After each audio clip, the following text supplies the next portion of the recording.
বাবা গো আমি কান্দি আমার স্বামীর দুঃখে। আরে সুবহানাল্লাহ বলেন না। সুবহানাল্লাহ। এখনকার যুগের কয়টা নারী কান্দে স্বামীর জন্য? কথা বলেন না।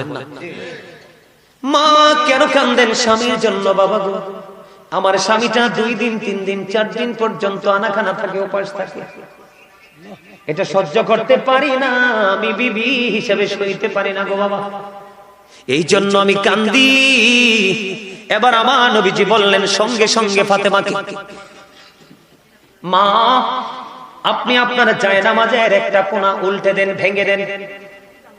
বুঝে নেন, যখন মা ফাতেমা যখন জায়নামাজের একটা কোণ যখন ভেঙে দিল, ভেঙে দিতে দেরি রে, এবার চাইয়া দেখে স্বর্ণের বন্ধ স্রোত বয়ে যাচ্ছে। জোরে বলেন না। তুলে দেওয়া হলো, কান্না থামাতে পারে না ফাতেমা, কলিজা ছিঁড়ে বন্ধ, কলিজা ফেটে কান্না আসছে, আর একটু একটু করে ময়লাগুলো সরিয়ে দিল, বাবাকে সেজদা থেকে মাথা ওঠানোর জন্য সহযোগিতা বন্ধ করে দিল। বন্ধুরে আমার, ফাতেমার জীবনী নিয়ে পুরো আলোচনা করতে পারবো না, এটা আহলে বাইতের অন্যতম একজন সদস্য, যাকে বলেছেন নবী উম্মে হাবিবা। ও বন্ধু,